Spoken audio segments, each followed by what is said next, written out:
Now, ladies and gentlemen, it has been one of the most heinous acts or crimes that has been committed by the police force of the Republic of Kenya.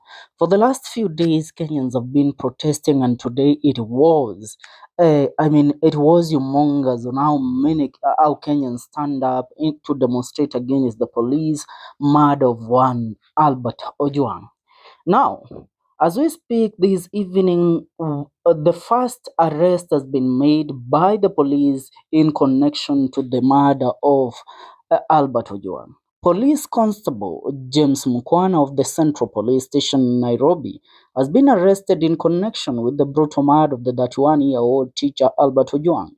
According to a police report seen by the media, Constable Mukwana was apprehended by officers from the Internal Affairs Unit IAU of the National Police Service and the Independent Policing Oversight Authority IPOA.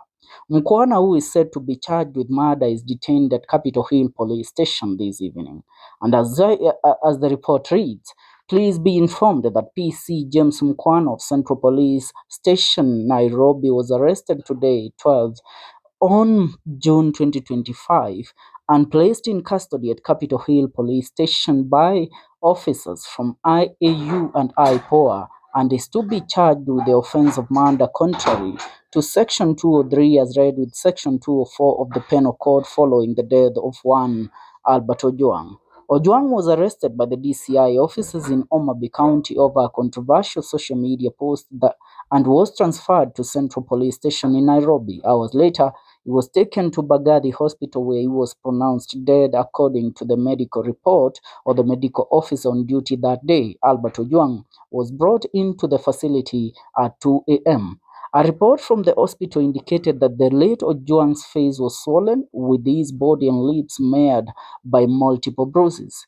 Blood, a chilling detail, was oozing from the back of his head, his mouth, and his eyes. The back of his head, the preato hospital region had a cut. His entire body was cold to the touch. He was unresponsive. He was dead. That is what the report says. Now remember today, Kenyans took to the street. Their main aim and their main call to the police and even to the IG of police and to the President of the Republic of Kenya is to have one DIG, the Deputy Inspector General of Police, Eliud Langat, arrested and charged for the murder of one Albert Ojwang. A chilling report was revealed today morning by the Star newspaper, where they went ahead to reveal some crucial details that exposed the link between Albert Ojwang's death and one DIG Langat. According to the Star newspaper, Langat was present when Albert Ojwang arrived in Nairobi. According to the Star, Albert Ojwang didn't arrive in Nairobi and was immediately transferred to Central Police Station.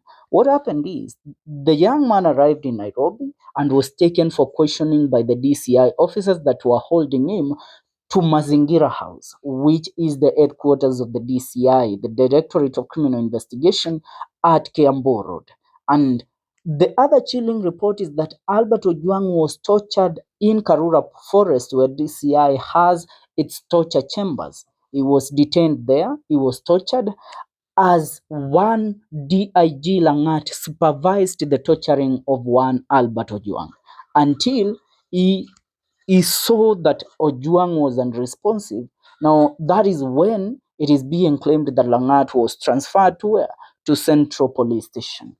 According to the report, one OCS Talam of Nairobi Central Police Station received the report that an inmate was being brought at the Central Police Station and he was unresponsive. He was so injured. The man, OCS Talam, refused to book Albert Ojwang at Central Police Station due to the injuries that Langat had. Now, why did this man refuse to book Albert Ojwang? Because he knew that if Langat dies at Central Police Station, it would be outrageous and Kenyans would point fingers at him for booking somebody that was supposed to be taken to the hospital. Instead of him being taken to the hospital, they decided to take him to the police cells. Now, the whole scandalous thing has turned out to be a blame game between the police and the DCI, because yesterday the DCI went ahead to point out at one OCS Talam of Nairobi Central Police Station, claiming that he is the main suspect in the said murder of one Albert Ojwang. But now, according to the details we are receiving, one PC Mukwana has been arrested. James Mukwana has been arrested in connection to this murder. But what Kenyans want, they don't want to hear that the small fishes or the people, the the low-ranked police officers are being arrested for this murder. Yet the main suspect is out there, and they believe that the main suspect in connection to this murder is none other than DIG Langat. Why? Because according to the Star newspaper, Langat and his driver were present when one Albert Ojwang was being tortured at Karura Forest, where DCI is believed to have their safe houses and torture houses and torture chambers there. So Kenyans are asking this question. In this era and time, should we be having even torture chambers? And how how powerful is one DIG Langat? Because as Kenyans were protesting today in the streets of Nairobi seeking for the justice of one Albert Ojwang, we are being told that IG can just given a report that one DIG Langat is not going to step down from his position as the Deputy Inspector General of Police. And if he isn't going to step down, Kenyans have said, PSCC, we are not going to step down from protesting, because we know today it was Albert Ojwang. Tomorrow, the same Aeneas crime might knock at the door of your neighbor. It might knock at the door of your brother, your sister, your uncle, a close relative close to you. Because we live in a democratic world and in a democratic country where human rights should be respected to the core.